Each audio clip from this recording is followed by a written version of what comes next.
ए टुनटुनी, मैं तुझे पहले ही बता चुका हूँ कि मुझे बेटियां बिल्कुल पसंद नहीं है। अगर इन तीनों अंडों में से एक भी बेटी निकली तो मैं तुझे अपने साथ नहीं रखूंगा। इन तीनों अंडों में से बेटे ही निकलने चाहिए। देखिए जी, इन तीनों अंडों में से जो भी निकले वो भगवान की ही मर्जी होगी, इसमें मेरा कोई हाथ नहीं है। इतना बोलकर चिंटू चिड़ा वहाँ से चला जाता है।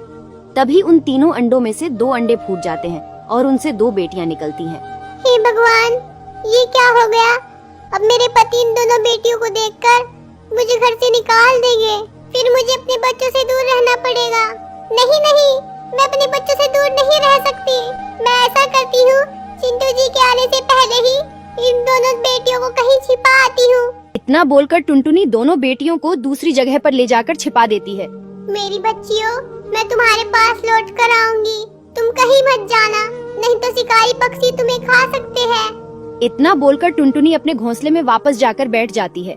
तभी चिंटू चिढ़ा वहाँ आता है। अरे, बाकी 2 अंडे कहाँ गए?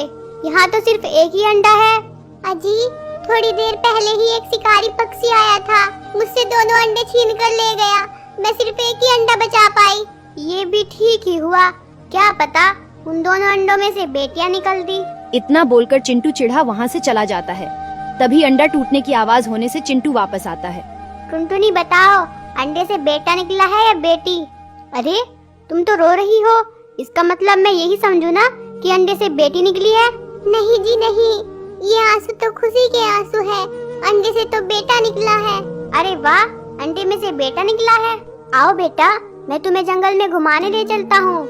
इतना बोलकर चिंटू चिढ़ा अपने बेटे को जंगल में घुमाने ले जाता है। पता नहीं मेरी बेटियाँ कैसी होगी, कहीं कोई शिकारी पक्षी मेरी बेटियों को नुकसान न पहुँचा दे। मैं उनको देख आती हूँ। तभी जैसे ही टुनटुनी अपने बच्चों के पास पहुँचती है। अरे वाह वाह, आज तो एक ही जगह पर 2 शिकारी मिल गए। अब मैं तुम्हें खाकर अपनी भूख मिटाऊंगा। खबरदार, अगर तुमने मेरे बच्चों को हाथ भी लगाया तो मुझसे बुरा कोई नहीं होगा। हा हा हा हा हा, मैं तुम्हारे सामने ही तुम्हारे बच्चों को खाऊंगा। देखता हूँ तुम मेरा क्या बिगाड़ लोगी। जैसे ही शिकारी बच्चों की तरफ बढ़ता है, टुनटुनी उसे मारने के लिए उस पर टूट पड़ती है। दोनों की लड़ाई में टुनटुनी घायल हो जाती है। फिर किसी तरह वो अपने बच्चों को बचाकर घर ले आती है। चिंटू जी, मुझे माफ करना, मैंने इन बेटियों को आपसे छिपाकर पाला है, लेकिन अपनी बेटियों को बचाने के लिए मुझे शिकारी से लड़ना पड़ा, जिसके कारण मैं बहुत घायल हो चुकी हूँ। अब मेरा आखिरी समय आ गया है, आप इन दोनों बेटियों का भी ख्याल रखना। अब मैं इस दुनिया से जा रही हूँ। माँ, माँ, आप हमें छोड़कर नहीं जा सकती माँ, हम आपके बिना कैसे जिएंगे माँ? पिताजी, कुछ कीजिए ना, पिताजी, माँ को अस्पताल ले जाइए, जल्दी करिए पिताजी। तभी चिंटू चिढ़ा टुनटुनी को अस्पताल ले जाता है और उसे वहीं पर भर्ती कर देता है। क्यों ना मैं इस टुनटुनी को यहीं पर छोड़कर चला जाता हूँ। अगर ये बच गई तो इसके इलाज का पैसा भी मुझे ही देना पड़ेगा, इसलिए मैं यहाँ से निकल लेता हूँ। इतना बोलकर चिंटू चिढ़ा टुनटुनी को अस्पताल में ही छोड़कर घर वापस आ जाता है। क्या हुआ पिताजी? माँ कहाँ है पिताजी? आप माँ को साथ क्यों नहीं लाए पिताजी? कहाँ है माँ? तुम्हारी माँ तो मर चुकी है, इसलिए मैं तुम्हारी माँ को साथ नहीं लाया।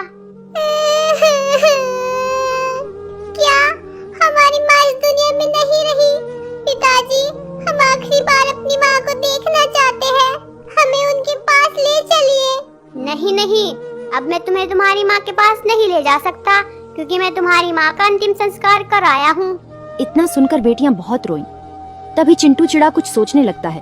ये बेटियां तो मुझ पर आफत बन गई है, मैं अकेले भी अपनी जिंदगी नहीं काट सकता। मैं ऐसा करता हूँ कि दूसरी शादी कर लेता हूँ। इतना बोलकर चिंटू चिढ़ा एक बूढ़ी चिड़िया के पास जाता है। माँ जी, मेरी पत्नी का देहांत हो गया है, इसलिए मेरे बच्चों की देखभाल के लिए मुझे दूसरी शादी करनी पड़ेगी। आप कोई सुंदर सी चिड़िया देखकर मेरी शादी करा दीजिए।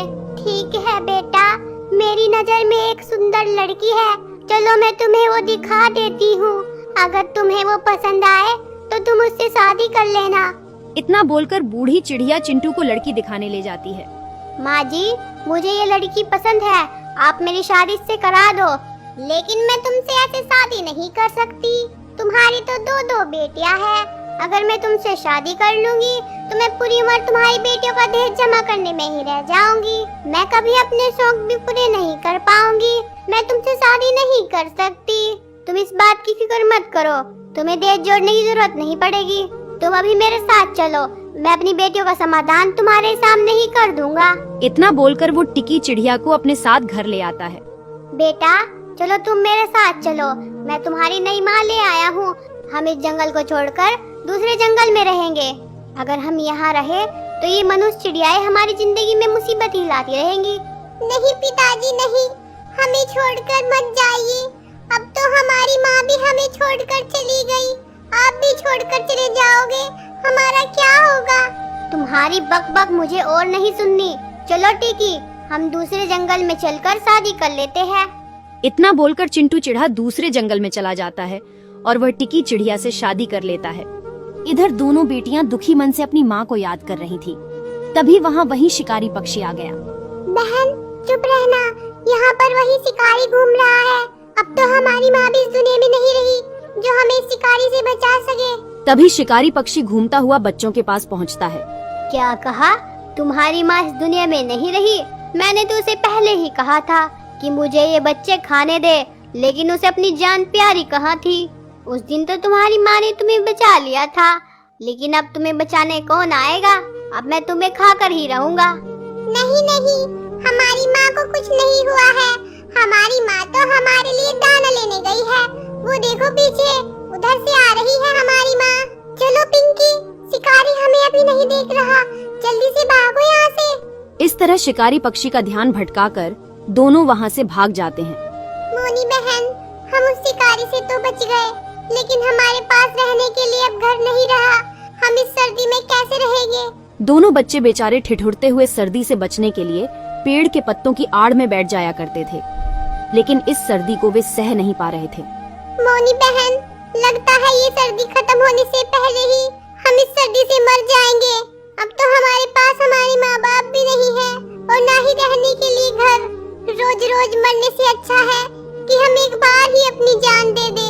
सही कहती हो बहन, शायद भगवान भी यही चाहते हैं। चलो हम किसी कुएं में कूदकर अपनी जान दे देते हैं। तभी वे दोनों कुएं के पास जाती है।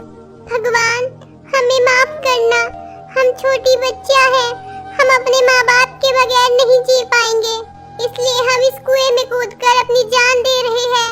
रुको बेटी रुको, मैं तुम्हारी माँ भी जिंदा हूँ। माँ आप जिंदा हो? इसका मतलब पिताजी ने हमसे झूठ कहा था। हाँ मेरी बच्चियों, मैं तुम्हें रोज ढूंढने जाया करती थी, लेकिन तुम मुझे कहीं नहीं मिली और आज दिखाई दी तो इस हालत में। माँ अब आप हमें छोड़कर कभी मत जाना। माँ नहीं मेरी बच्चियों, मैं तुम्हें छोड़कर कभी नहीं जाऊंगी। चलो तुम मेरे साथ चलो। तभी टुनटुनी अपनी बेटियों को अपने साथ ले आती है और तीनों साथ में रहने लगते हैं। उधर चिंटू चिढ़ा अपनी दूसरी पत्नी के साथ रह रहा था।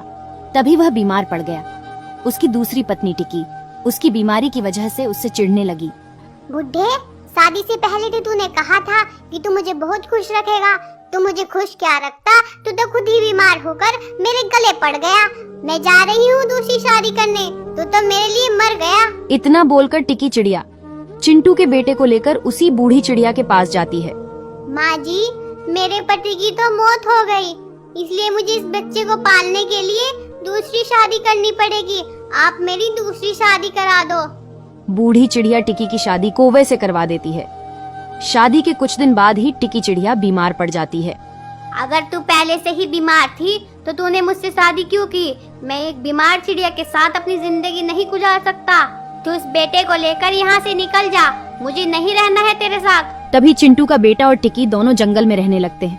बेटा, मैंने तुम्हारे पिताजी को बीमारी में छोड़कर बहुत गलत किया था। मैं मरने से पहले एक बार उनसे माफी मांगना चाहती हूँ। पता नहीं पिताजी अब जिंदा भी होंगे या नहीं, वो आपको कभी माफ नहीं करेंगे। फिर भी एक बार हम उन्हें ढूंढने की कोशिश कर लेते हैं। बीमार टिकी किसी तरह चिंटू को ढूंढने के लिए निकल पड़ती है। वह बीमार होने की वजह से बार बार आराम कर रही थी। तभी वह टुनटुनी के घोंसले के पास भी आराम करने के लिए रुकी। क्या हुआ बहन, तुम बीमार लग रही हो? तभी टिकी ने उसे सारी बात बताई। टिकी जान गई थी कि चिंटू की पहली पत्नी टुनटुनी थी और टुनटुनी को भी पता चल गया था कि चिंटू ने दूसरी शादी टिकी से ही की थी। तभी सभी चिंटू को ढूंढते हुए चिंटू के पास पहुँचे। चिंटू एक पेड़ के पास उदास बैठा हुआ था। तुम लोग मुझे ढूंढते हुए यहाँ आए हो ना? मैंने तुम्हारा बहुत इंतजार किया। मैंने तुम सबके साथ बहुत बुरा किया था, मुझे माफ कर दो। आप माफी ना मांगो, आपको अपनी गलती का एहसास है, यही काफी है। आप हमारे साथ चलिए, हम सब मिलकर रहेंगे। चिंटू जी, मैंने आपके बीमार होने पर आपको छोड़ दिया था, मुझे माफ कर देना चिंटू जी। इतना बोलकर टिकी चिड़िया की मौत हो गई। फिर चिंटू चिढ़ा टुनटुनी और उनके बच्चे साथ में रहने लगे।